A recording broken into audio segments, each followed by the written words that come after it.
اور بیٹی پیدا ہوتی تھی اس کو چھوڑ دیتا تھا۔ تاریخ میں ہے کہ 20,000 لڑکوں کا قتل اس نے کروایا۔ کتنے؟ 20,000 لڑکے قتل کروائے فرعون نے۔ بیٹا پیدا ہوتا تھا قتل کروا دیتا تھا۔ واقعہ بہت تفصیلی ہے، بس خالی اشارہ کرنا ہے۔ لیکن اللہ کی طاقت کے سامنے کسی کی چلنے والی نہیں ہے۔ حق وہ درخت ہے کہ جس کی حفاظت کرنے والا اللہ ہے۔ چاہے جتنا بڑا ظالم آ جائے، چاہے جتنا بڑا شیطان آ جائے، لیکن حق کا کوئی کچھ نہیں بگاڑ سکتا۔ لوگوں نے بچے پیدا کرنا چھوڑ دی، سوچے کیا فائدہ ہے اگر بیٹا پیدا ہو گیا تو سامنے قتل کر دیا جائے گا۔ ماں باپ کے دل پہ کیا گزرتی ہوگی؟ جس کا چھوٹا سا بیٹا اگر قتل کر دیا جائے تو وہ ماں باپ کے دل پہ کیا گزرتی ہوگی؟ تو لوگوں نے سوچا کہ بچے پیدا کرنا ہی چھوڑ دے۔ لیکن جناب عمران، جناب موسیٰ علیہ السلام کے باپ نے کہا کہ میں اس پہ عمل نہیں کروں گا۔ جناب موسیٰ علیہ السلام پیدا ہو گئے، حالانکہ اس نے عورتوں کو جو ہے گھروں میں بٹھا دیا کہ دیکھو جو عورت حمل سے ہو اور جب بیٹا پیدا ہو تو آ کے بتانا۔ جناب موسیٰ علیہ السلام کے ساتھ میں بھی ایک عورت رہتی تھی، لیکن جناب موسیٰ علیہ السلام ماں کے شکم میں پرورش پاتے رہے، نہ اس عورت کو پتا چلا کہ شکم میں بچہ ہے اور نہ کسی کو پتا چلا۔ جب جناب موسیٰ علیہ السلام کی ولادت کا وقت آیا تو چہرے پہ آثار نمودار ہوئے تکلیفوں کے۔ ایک عورت کی مشکل کو جانتی ہے۔ اس نے پوچھا کہ بی بی آپ اتنا پریشان کیوں ہیں؟ تو آپ بتاؤ۔ نہیں بتانا نہیں کسی کو، تو میں راز بتاؤں؟ کہا نہیں بتاؤں گی۔ کہا پہلے خدا رسول کی قسم کھاؤ۔ قسم کھائی۔ سپاہی آتے تھے کہ ہاں کیا پیدا ہوا، کب پیدا ہوگا، یہ سب تفصیل معلوم کرتے تھے۔ یہاں بھی سپاہی آئے، اس عورت نے کہا یا کچھ نہیں پیدا ہوا، یہ خون کا لوتھڑا پیدا ہوا۔ سپاہی چلے گئے۔ جناب موسیٰ علیہ السلام پیدا ہو گئے۔ اب ماں پریشان ہے۔ اللہ نے جناب موسیٰ علیہ السلام کی ماں کے پاس وحی بھیجی۔ جب جناب موسیٰ علیہ السلام کی ماں کے پاس اللہ کی طرف سے وحی آ سکتی ہے تو فخر موسیٰ جناب مولا علی علیہ السلام کی ماں فاطمہ بنت اسد کے پاس بھی اللہ کی طرف سے وحی آئی تھی کہ گھر میں مت بیٹھو، کعبے کے قریب جاؤ، دیوار شک ہو جائے گی، اندر داخل ہو جانا۔ اس صلوات پڑھیے بار محمد و آل محمد۔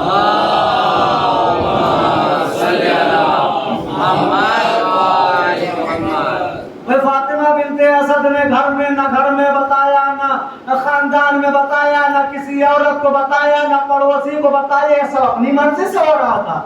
یہ اللہ کی طرف سے وحی آئی تھی کہ گھر سے نکل جاؤ، کعبے کی دیوار کے پاس جاؤ، باقی انتظام کرنا میرا کام ہے۔ موسیٰ علیہ السلام کی ماں کے پاس وحی آئی، وَأَوْحَيْنَا إِلَىٰ أُمِّ مُوسَىٰ أَنْ أَرْضِعِيهِ فَإِذَا خِفْتِ فَأَلْقِيهِ فِي الْيَمِّ وَلَا تَخَافِي وَلَا تَحْزَنِي إِنَّا رَادُّوهُ وَجَاعِلُوهُ مِنَ الْمُرْسَلِينَ۔ صلوات پڑھیے بر محمد و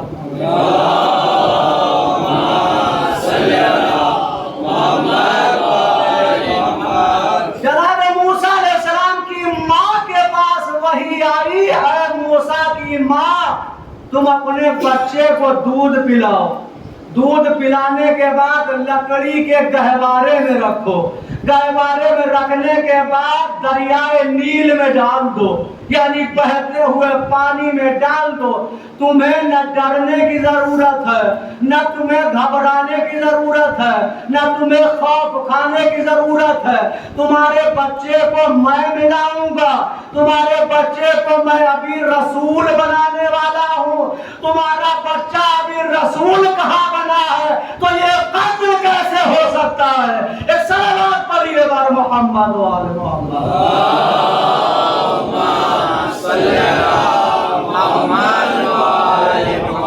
جناب